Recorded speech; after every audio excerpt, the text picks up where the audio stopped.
우리 오늘 말씀 에베소서 1장 18절 19절 말씀입니다. 에베소서 1장 18절 19절 말씀 우리 한 목소리로 같이 봉독하겠습니다. 너희 마음의 눈을 밝히사 그의 부르심의 소망이 무엇이며 성도 안에서 그 기업의 영광의 풍성함이 무엇이며 그의 힘의 위력으로 역사하심을 따라 믿는 우리에게 베푸신 능력의 지극히 크심이 어떠한 것을 너희로 알게 하시기를 구하노라. 아멘. 지난 금요일 아침 우리가 기도해왔던 박지옥 집사님이 만 93세의 연세로 소천하셨습니다. 박지옥 집사님은 오랜 세월 동안 치매로 고생하셨습니다. 따님 되신 우리 차정분 권사님의 지극정성에 그 모심이 없었다면 아마도 우리 박지옥 집사님은 오래전에 하나님의 부르심을 받았을 것입니다. 박지옥 집사님을 방문하면서 예배를 드릴 때의 그 모습이 주마등처럼 스쳐갑니다. 다른 찬양을 몰라도 십자가 보혈에 대한 찬양을 부를 때, 예수 그리스도의 그리스도에 대한 찬양을 부를 때에 종종 따라하던 그 모습이 눈에 설합니다. 십자가, 십자가, 내가 처음 볼 때에 나의 마음에 큰 고통 사라져 오늘 믿고서 내 눈 밝았네 참 내 기쁨 영원하도다. 십자가, 십자가 할 때면 목소리가 커지곤 했습니다. 예수 나를 위하여 십자가를 질 때 세상 죄를 지시고 고쳐 당하셨네. 예수여, 예수여, 나의 죄 위하여 보배 피를 흘리니 죄인 받으소서. 이 찬양을 부를 때에도 예수여, 예수여 하는 부분에서는 박지옥 집사님의 목소리가 커졌습니다. 그 박지옥 집사님은 오늘 이 시간 주님 품에 안겨 계십니다. 이 땅의 모든 수고와 눈물을 뒤로하고 영원한 안식에 들어가셨습니다. 사랑하는 성도님들은 어떻습니까? 오늘 주께서 부르시면 하나님 앞에 설 준비가 되어 있으십니까?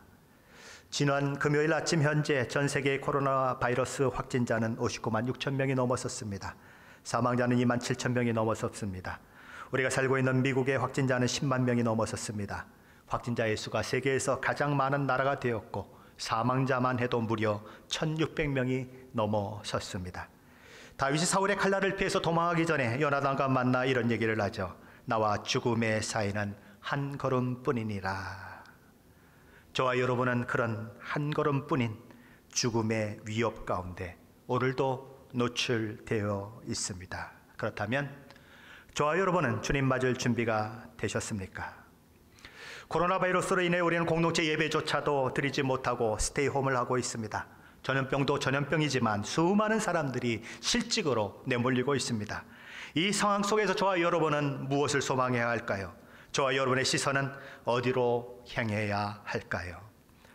누가복음 12장에 보면 영리하기 이를 데 없고 지혜롭고 부지런할 뿐만 아니라 노후를 대비해 미래를 잘 대비했던 한 부자의 이야기가 나옵니다. 그는 매번 경제적으로 아주 큰 성공을 거뒀습니다. 곳간에 쌀가마니를 차곡차곡 채워지는 그 모습을 봅니다. 너무나 많은 곡식으로 인하여 더 많은 창고를 지어야 할 만큼 행복한 비명 가운데 그는 놓였습니다. 그런 그의 모습을 보면 오늘날 그의 모습을 생각한다면 재테크의 달인처럼 보입니다. 그의 인생 설계는 오늘 살고 있는 우리의 시각으로 보면 100점 만점입니다. 그런데 우리 예수님은 이 부자의 인생 성적표에 낙제 도장을 찍으셨습니다. 도대체 무엇이 잘못됐을까요? 부자는 누가복음 12장 6절 하반절로 19절에서 이렇게 자신을 향해서 말합니다. 우리 화면을 보시면서 같이 봉독하겠습니다. 한 부자가 그 밭에 소출이 풍성하매 심중에 생각하여 이르되 내가 곡식 쌓아둘 곳이 없으니 어찌할까 하고 또 이르되 내가 이렇게 하리라. 내 곡간을 헐고 더 크게 짓고 내 모든 곡식과 물건을 거기 쌓아두리라. 또 내가 내 영혼에게 이르되 영혼아 여러에 쓸 물건을 많이 쌓아두었으니 평안히 쉬고 먹고 마시고 즐거워하자 하리라. 부자는 자기 마음이 시키는 대로 따랐습니다. 곡간 가득 양식을 쟁여 놓았으니까 남은 건 그저 먹고 마시며 노는 일뿐이라고 생각했습니다.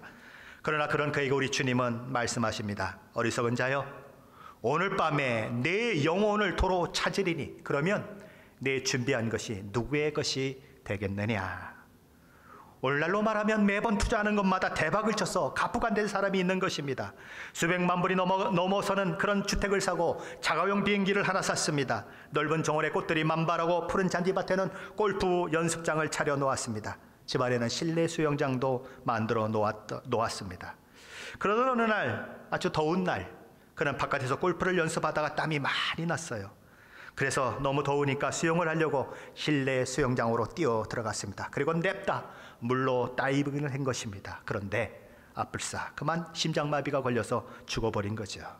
그러면 그의 모든 재산은 누구의 것이 될까요? 예수님의 비유를 현대로 옮겨보면 그렇게 비유가 될 수 있는 거죠. 예수께서는 이 비유를 통해서 말씀하시고자 하는 것은 부자의 재테크가 잘못이라고 말씀하시는 것이 아닙니다. 그의 계획, 그의 인생 설계에 하나님께서 빠져 있다는 것입니다. 예수님 부자의 풍요로움이 아니라 교만을, 개인적인 목표가 아니라 거기에 우리 주님의 자리가 없음을 경고하신 것입니다.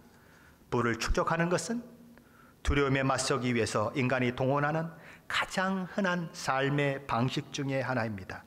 일자리를 잃어버리면 어떻게 할까? 건강이 나빠지면 어떻게 할까? 퇴직한 뒤에 빈털터리가 되면 큰일인데 하는 걱정과 근심 때문에 부지런히 사람들은 돈을 모읍니다. 더 많이 가질수록 더 안전하다고 믿고 있기 때문이죠. 그래서 닥치는 대로 막 긁어 모으려고 하는 것입니다. 뮤추얼 펀드와 연금과 적금, 큰 집과 재물과 재산을 비축합니다. 마치 바벨탑을 쌓아 올리듯 물질의 탑은 점점 높아져만 가는 거죠. 주식을 사고 팔며 차익을 노리고 종신연금과 가지고 있는 부동산을 신뢰하며 시세가 변할 때마다 입이 찢어지도록 미소를 짓곤 합니다. 그러나 지금과 같이 경기 후퇴가 침체 국면이 태풍처럼 몰아치면 다시 혼란스러워지기 시작하는 거죠. 만일 우리 주님께서 존재하지 않으신다면 물질을 신뢰하고 돈을 신뢰하는 것이 불확실한 미래를 대비하는 유일한 수단이 될 수 있을 것입니다. 하지만 하늘 아버지는 분명 살아계시고 그 하나님께서는 당신의 자녀들이 당신이 아니라 돈을 의지하며 돈의 종이 되어 사는 것을 원치 않으십니다. 자기를 위하여 재물을 쌓아두면서도 하나님께 대하여 부유하지 못한 자가 되지 말라고 오늘도 경고하십니다. 예수님이 이 어리석은 부자의 이야기를 하신 이후에 공중에 나는 까마귀 그리고 들에 핀 백합화를 말씀하시면서 너희는 새보다 귀하고 너희는 백합화보다 귀하다고 하시며 이렇게 말씀을 하십니다. 누가복음 12장 29절 30절 말씀인데 우리 화면을 보시면서 같이 봉독하겠습니다. 너희는 무엇을 먹을까 무엇을 마실까 하여 구하지 말며 근심하지도 말라. 이 모든 것은 세상 백성들이 구하는 것이라. 너희 아버지께서는 이런 것이 너희에게 있어야 할 것을 아시느니라. 재정적인 면에서는 돈방석에 앉았지만 영적으로는 한없이 가난했던 누가복음 12장의 졸부의 길을 가지 말라는 것입니다. 2008년 리먼 브라더스의 서브프라임 모기지 사태로 우리는 경제적으로 큰 어려움을 겪은 적이 있습니다. 이제 채 12년도 안 된 시점에 우리는 그것과는 비교가 안 되는 엄청난 어려움을 이제 막 시작하고 있습니다. 그렇다면 이 어려움이 마지막일까요? 이 어려움이 끝일까요? 아니요. 이런 일은 앞으로도 더 자주 일어날 것입니다. 이 세상의 모든 것들은 점점 흔들릴 것입니다. 그러기에 하나님께서는 말씀하시죠. 더 이상 그런 것들에 우리의 소망을 두지 말라고, 영원한 것, 흔들리지 않는 나라에 우리의 마음을 두고 거기에 투자라고 말씀하십니다. 그것이 오늘 저와 여러분이 살펴볼 사도 바울의 기도의 내용인 것입니다. 사도 바울의 기도의 내용이 무엇인지 오늘 본문 18절 19절 말씀을 통해서 다시 한번 확인해 보겠습니다. 우리 화면을 보시면서 같이 봉독합니다. 너희 마음의 눈을 밝히사 그의 부르심의 소망이 무엇이며 성도 안에서 그 기업의 영광의 풍성함이 무엇이며 그의 힘의 위력으로 역사하심을 따라 믿는 우리에게 베푸신 능력의 지극히 크심이 어떠한 것을 너희로 알게 하시기를 구하노라. 사도 바울의 기도의 초점은 에베소 성도들이 자신들에게 허락된 복과 은혜가 무엇인지를 알게 되는 데 있습니다. 성경은 우리가 그리스도 안에서 영적 어린 아이로부터 출발한다고 말합니다. 태어난 어린아이가 점점 자라나는 것처럼 몸이 자라나고 키가 커지고 인지도가 상승하고 점점 이 땅을 살아갈 수 있는 모든 지식과 지혜를 가지게 되는 것처럼 영적 아이로 태어난 모든 믿음의 사람들도 날마다 자라가야 한다는 것입니다.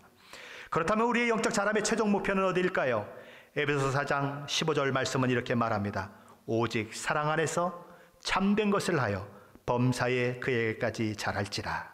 그는 머리니 곧 그리스도라. 어디까지 자라야 한답니까? 예수 그리스도에게까지 자라야 한답니다. 그러므로 우리가 영적으로 자라나는 그 일은 끊임없이 지속되어야 하는 일인 것입니다. 왜요? 그 최종 모범이, 최종 목표가 어떤 신실한 믿음의 사람이 아니고 성자 하나님이신 예수 그리스도이시기 때문입니다. 그러게 사도 바울은 빌립보서 3장 13절 14절에서 이렇게 말씀합니다. 우리 화면을 보시면서 같이 봉독합니다. 형제들아, 나는 아직 내가 잡은 줄로 여기지 아니하고 오직 한 일, 즉 뒤에 있는 것을 잊어버리고 앞에 있는 것을 잡으려고 표대를 향하여 그리스도 예수 안에서 하나님이 위에서 부르신 부르심의 상을 위하여 달려가노라. 사도 바울은 내가 이미 목표를 이루었다고 말하지 않습니다. 물론 사도 바울은 우리와 비교가 안 될 정도로 많은 것을 이루었습니다. 그러나 그럼에도 불구하고 그는 이미 다 이룬 것들을 뒤로 잊어버리고 뒤로 하고 잊어버렸다고 말하는 것입니다. 왜 그랬습니까? 그의 최종 목표는 그리스도의 장성한 분량까지 자라나는 것이기 때문에 그렇습니다. 그래서 그는 마치 마라토너가 마라톤 풀코스를 달리듯 인내하면서 힘을 다해 계속해서 달리고 있는 것입니다. 사도 바울의 이런 아름다운 모습은 바로 오늘 그리스도인들의 모습이어만 하는 것입니다. 저와 여러분은 주님을 닮기 위해서 오늘도 달리고 있습니까? 저와 여러분은 1년 전에 비해 더 영적으로 자라나셨습니까? 10년 전과 지금을 비교한다면 정말 분명한 차이가 있을 만큼 영적으로 자라난 것이 확인될 수 있으십니까? 자, 그렇다면 사도 바울이 지혜와 계시의 영인 성령 하나님께서 우리 마음의 문을 밝히사 알게 하시기를 원한다며 기도하고 있는 그 구체적인 내용은 무엇일까요? 에베소 1장 18절 19절 말씀인데 다시 한번 한면을 보시면서 같이 봉독하겠습니다. 18절로 19절 말씀입니다. 너희 마음의 눈을 밝히사 그의 부르심의 소망이 무엇이며 성도 안에서 그 기업의 영광의 풍성함이 무엇이며 그의 힘의 위력으로 역사하심을 따라 믿는 우리에게 베푸신 능력의 지극히 크심이 어떠한 것을 너희로 알게 하시기를 구하노라. 아멘. 사도 바울이 기도하는 것은 세 가지입니다. 첫째는 에베소 성도들이 하나님의 부르심의 소망이 무엇인지를 알게 해달라는 것이고, 둘째는 우리에게 허락된 기업, 그러니까 상속의 풍성함이 무엇인지를 알게 해달라는 것입니다. 그리고 셋째는 믿는 우리에게 허락하신 하나님의 지극히 큰 능력을 알게 해달라는 것입니다. 하나님께서는 성도를 부르신 목적이 있습니다. 그게 뭘까요? 앞에서 이미 살펴보았던 것처럼 하나님께서 성도를 부르신 목적은 하나님 앞에 거룩하고 흠이 없게 하시는 데 있습니다. 예수 그리스도로 말미암아 하나님의 아들들이 되게 하려는 데 있습니다. 그리고 우리로 하나님의 영광의 찬송이 되게 하려는 데 있습니다. 그것이 하나님께서 우리를 부르신 이유이죠. 자, 그렇다면 너희 마음의 눈을 밝히사 부르심의 소망이 무엇이며 라고 하는 말은 어떤 의미일까요? 세번역 성경은 이 부분을 이렇게 해석했습니다. 여러분의 마음의 눈을 밝히셔서 부르심을 받은 여러분의 희망이 무엇이며, 공동번역 성경은 또 여러분의 마음의 눈을 밝혀주셔서 하나님의 백성이 된 여러분이 무엇을 바랄 것인지라고 번역했습니다. 부르심의 소망이 무엇이며 라고 하는 말은 부르심을 받아 하나님의 자녀된 우리가 바라보아야 할 소망은 무엇이며 라고 하는 말인 것입니다. 우리가 정말 하나님의 부르심을 받은 것이 맞다면 우리가 바라보아야 할 소망은 무엇일까요? 1차적으로는 우리가 이 땅을 사는 동안 점점 성화되어 갈 것이고 중국에는 영원롭게 될 것이라고 하는 사실입니다. 로마서 8장 29절 30절 말씀인데 같이 화면을 보시면서 읽어보겠습니다. 하나님이 미리 아신 자들을 또한 그 아들의 형상을 본받게 하기 위하여 미리 정하셨으니 이는 그로 많은 형제 중에서 맏아들이 되게 하려 하심이라. 또 미리 정하신 그들을 또한 부르시고 부르신 그들을 또한 의롭다 하시고 의롭다 하신 그들을 또한 영화롭게 하셨느니라. 사도 바울은 만세전에 우리를 택하시고 예정하사 부르신 하나님께서는 우리를 의롭다 하시고 영화롭게 하셨다고 선언하고 있습니다. 그런데 부르신 것도 과거 시제요, 의롭다 하신 것도 과거 시제요, 장차 우리에게 이루어질 영원하게 되는 것도 다 과거 시제로 되어 있습니다. 영원하게 되는 것은 분명 미래의 일입니다.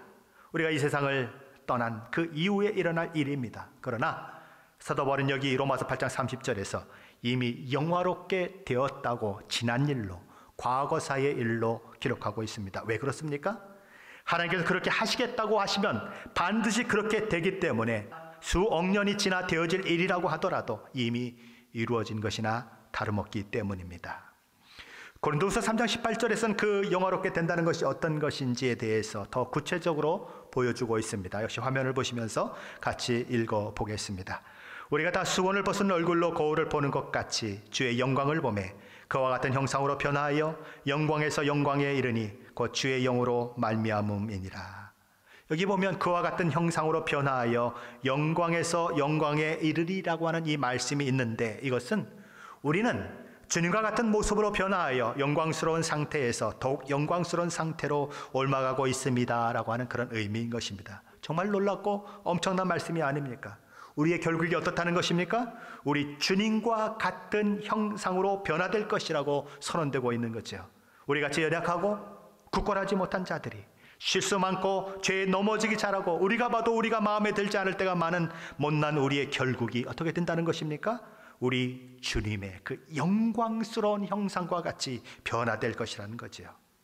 그러게 요한 1서 3장 2절로 3절에서 사도 요한은 이런 말씀을 우리에게 들려주고 있습니다. 화면을 보시면서 같이 봉독합니다.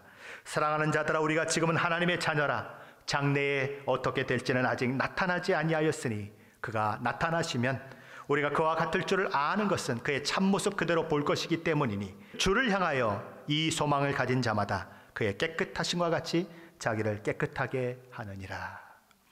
우리 주님이 이 땅에 오시는 날 우리는 부활하게 될 것이고 우리 주님과 같은 형상으로 변화될 것입니다.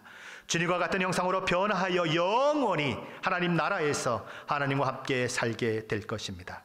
그 소망이 우리에게 있기에 우리는 이 땅에서 비록 찌꺼기 같은 인생을 살아도 핍박과 고난을 당해도 하나님 앞에서 살려고 발버둥 치는 것입니다. 우리 주님의 은혜와 복을 누린 자들로서 늘 자신을 정결케 하며 신랑 되신 우리 주님의 거룩한 신부로 자신을 늘 깨끗하게 하고자 하는 것입니다.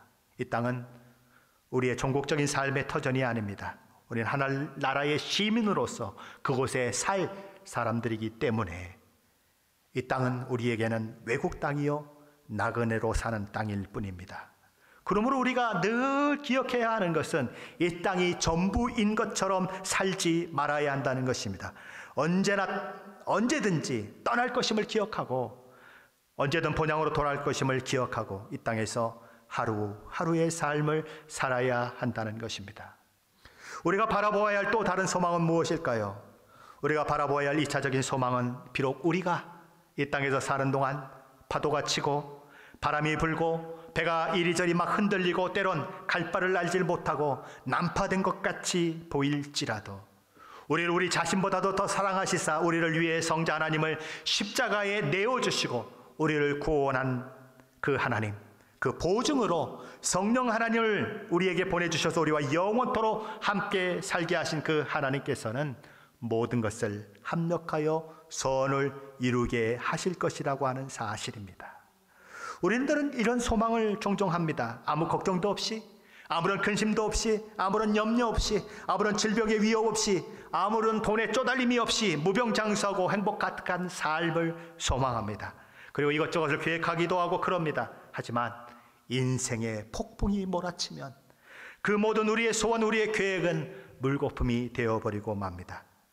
멀리 남의 나라 이야기처럼 들려졌던 코로나 바이러스 19의 이야기가 우리 삶의 일과가 되어버렸습니다. 우리 고국을 걱정하며 기도했던 것이 얼마 전 같은데 이제는 우리가 살고 있는 미국을 더 걱정해야 하는 처지가 되었습니다. 실업률이 치솟고 있습니다. 확진자가 속출하고 사망자가 속출하고 있습니다. 한치 앞을 내다볼 수 없는 시계 제로의 안개 같은 삶의 현실로 그것이 다가오고 있습니다. 내일을 기약할 수 없는 삶의 현실을 맞닥뜨리고 있습니다. 아침마다 배달되는 소식은 온통 우울한 소식뿐입니다. 마치 우리를 겁에 질려 살 소망을 잃어버리게 만들려고 하는 것처럼 그것이 자신들의 사명이나 되는 양 끊임없이 매스컴은 부정적이고 절망적인 소식들을 쏟아내고 있습니다.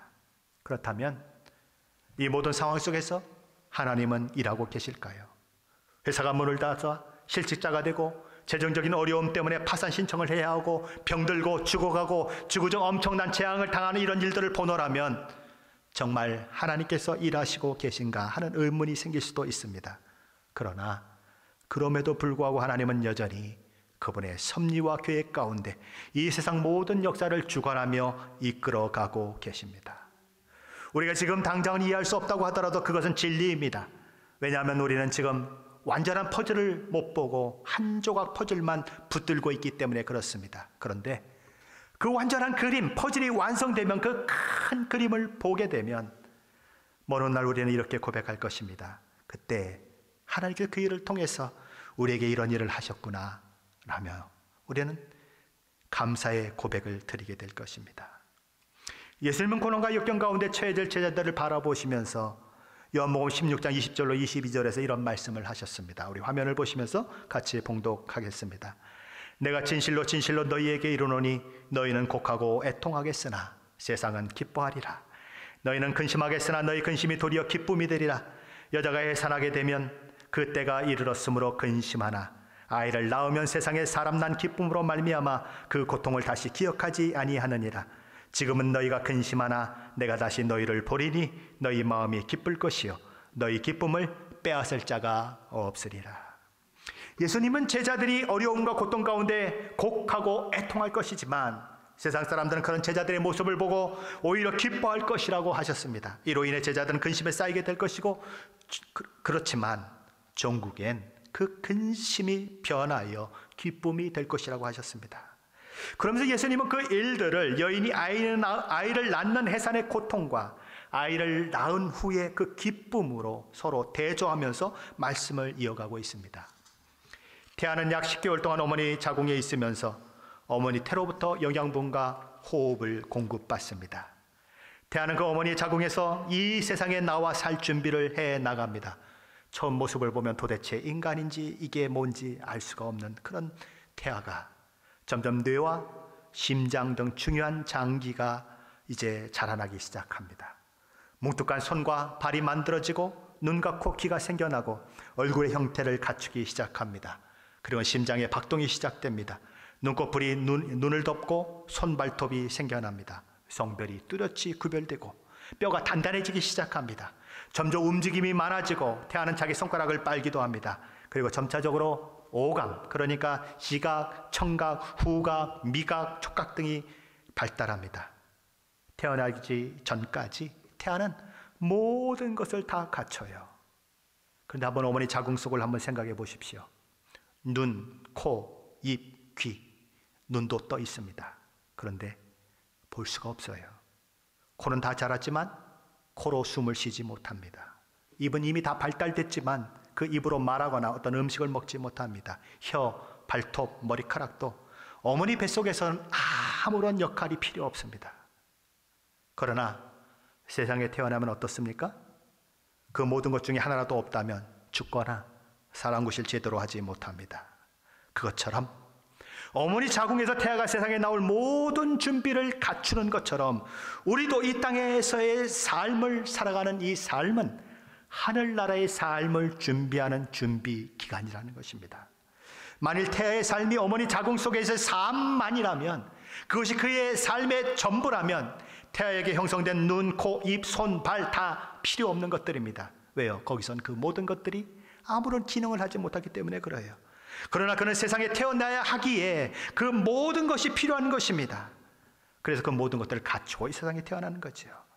마찬가지인 것입니다. 만일 우리의 삶이 이 땅뿐이라면, 이 땅의 삶이 우리의 전부라면, 우리에게 있어서 고난, 외로움, 질병, 전쟁, 순교, 자연재해 같은 인생의 모든 일들은 그저 무가치하고 아무런 쓸모가 없는 것들입니다. 불필요한 것들입니다. 그냥 이 땅에서 잘 먹고 잘 살면 된다면, 그것이 우리의 삶의 전부라면 그 모든 것들은 그냥 고통일 뿐입니다. 전혀 필요치 않은 요소들 뿐입니다. 그러나 이 세상이 하나님 나라의 삶을 위한 자궁이라면 어떨까요? 그러면 그 불필요해 보이는 모든 것들이 극심한 시련, 극심한 고난까지도 의미가 있는 것입니다. 그 모든 일들을 통해서 하나님께서는 우리를 하나님 나라 시민에 합당한 사람들로 만들어 가시며 우리를 하나님 나라에 영원히 살게 하실 것이기 때문에 그렇습니다. 그러므로 기쁨과 즐거움, 평안과 행복뿐만 아니라 눈물과 슬픔, 불안정과 불행까지도 저와 여러분이 쓸모없다고 생각하고 이런 일은 없었으면 좋겠다고 생각하는 것까지도 하나님께서는 저와 여러분을 합당한 자로 만들어 가시는 그 일을 하시는 것입니다. 거기에 하나님의 손길이 있고 하늘나라에 합당한 백성으로 저와 여러분을 만들어 가시는 거지요. 그 일을 위해서 오늘 이 현장 가운데 이런 일들을 하나님은 허락하시는 것입니다. 그러게 사도 바울은 고린도후서 4장 17절 18절 말씀에서 이렇게 선언하고 있습니다. 화면을 보시면서 같이 봉독하겠습니다. 우리가 잠시 받는 환난에 경한 것이 지극히 크고 영원한 영광에 중한 것을 우리에게 이루게 함이니 우리가 주목하는 것은 보이는 것이 아니요 보이지 않는 것이니 보이는 것은 잠깐이요 보이지 않는 것은 영원함이라. 이 땅에서의 우리의 잠시 고난은 결코 하나님의 나라에서 누릴 영원한 복과 은혜와 비교될 수 없습니다. 어머니가 10개월 동안 아이를 베고 있는 그 수고가 그리고 해산의 고통이 아이를 낳은 후에 아이로 인한 기쁨을 능가할 수 없는 것과 같은 이치인 것입니다. 자, 그런데 사도 바울은 데살로니가전서 5장에서 오늘 예수님과는 조금 다른 관점에서 임신한 여인의 해산을 마지막 때와 연결시키고 있습니다. 데살로니가전서 5장 3절로 4절 말씀입니다. 화면을 보시면서 같이 봉독하겠습니다. 그들이 평안하다 안전하다 할 그때에 임신한 여자에게 해산의 고통이 이름과 같이 멸망이 갑자기 그들에게 이르리니 결코 피하지 못하리라. 형제들아 너희는 어둠에 있지 아니하며 그날이 도둑같이 너희에게 임하지 못하리니. 사도 바울은 갑자기 임할 인류의 종말을 임신한 여자에게 해산하는 고통이 있는 것과 같다고 설명하고 있습니다. 갑작스럽게 되어질 것이라는 거죠. 그러나 믿는 우리에게는 그 일이 도적같이 갑자기 이루어지지 않는다고 얘기합니다. 왜냐하면 우리는 진통이 점점 심해지면 임신한 여자가 해산의 때가 가까웠음을 아는 것처럼 이 세상의 진통이 더해져 가면 세상 종말이 가까워지고 있다는 것을 알게 될 것이기 때문입니다. 난리와 난리의 소문, 처처의 기근과 지진, 그리고 전염병의 창궐, 미혹하는 수많은 세력들의 출현, 그리스도인들이 세상으로부터 미움의 대상이 되는 일들, 불법이 성하고 사랑이 식어진 사람들, 절제하지 못하고 조급하고 쾌락을 사랑하기를 하나님보다 더 사랑하는 사람들이 점점 많아지는 것은 마지막 진통이 점점 강해지고 있다는 증거요, 우리의 종국적이고 최종적인 구원이 가까웠다는 증거인 것입니다. 그러게 예수님은 누가복음 21장 28절에서 이렇게 말씀하십니다. 이런 일이 되기를 시작하거든 일어나 머리를 들라 너희 속량이 가까우니라 하시니라. 진통이 점점 심해질 때에, 정말 살기가 점점 어려워지고 세상이 점점 곤란해지고 난리와 난리 소문이 점점 많아질 때에 우리는 무엇을 해야 합니까? 우리가 바라보아야 하는 것은 우리의 종국적인 구원과 우리가 거할 영원한 하나님의 나라가 가까이 왔다는 사실입니다. 진통이 점점 심해지는 지금 이 시간은 우리의 머리를 들어야 할 때인 것입니다. 하나님을 바라보아야 할 때인 것입니다. 진정한 믿음의 사람은 현재의 고난과 장래의 승리라는 그 두 가지 현실을 받아들이는 사람입니다. 인생은 늘 요동칠 것입니다. 악취를 풍길 것입니다. 그러나 그렇다고 그 일이 영원히 계속되지는 않습니다. 진통이 점점 심해진다고 하는 것은 아기 어머니의 자궁과 다른 세상으로 나올 시간이 되었다는 것입니다. 세상이 진통이 점점 심해지는 것은 우리의 속량이 점점 가까워지고 있다고 하는 신호인 것입니다. 우리가 머리를 들게 될 때가 되었다고 하는 사인인 것입니다. 영광된 하나님의 나라에 들어갈 시간이 다가오고 있다는 시대적 징조인 것입니다. 비록 세상이 고삐 뿔린 망아지처럼 제멋대로 돌아가는 것처럼 보이지만, 세상에 아무런 소망이 없어 보이고 전염병과 환난 재앙이 시대를 압도하는 것처럼 보여도 우리를 부르시고 우리의 소망을 갖게 하시며 놀라운 하나님의 기업을 누리게 하시고 우리의 궁극적이고 최종적인 구원을 위해서 능력으로 역사하실 하나님을 바라보시면서 두려움과 염려를 쫓아내십시오. 진통이 커지는 것은 두려워할 것이 아니고 더욱 하나님께 소망을 둬야 함을 일깨우시는 하나님의 시대적 사인입니다. 히브리서 6장 19절에서 히브리서 저자는 우리의 이 소망을 가지고 있는 것은 영혼의 닷 같다고 말합니다. 우리의 영혼의 닷은 이미 하나님 나라에 내려져 있어요. 그런데 닻은 하나님 나라에 내려져 있지만 이 땅에 있는 배는 여전히 흔들리고 있는 것입니다. 폭풍이 불고 어둠이 몰아쳐요. 그러나 염려하지 마십시오. 우리 영혼의 닻은 이미 하나님 나라에 다 있다고 하는 것을 기억하십시오. 그 소망으로 오늘의 어려움, 오늘의 역경, 오늘의 고난을 이겨내시는 저와 여러분이 되시기를 예수 그리스도의 이름으로 간절히 축원합니다. 기도하겠습니다.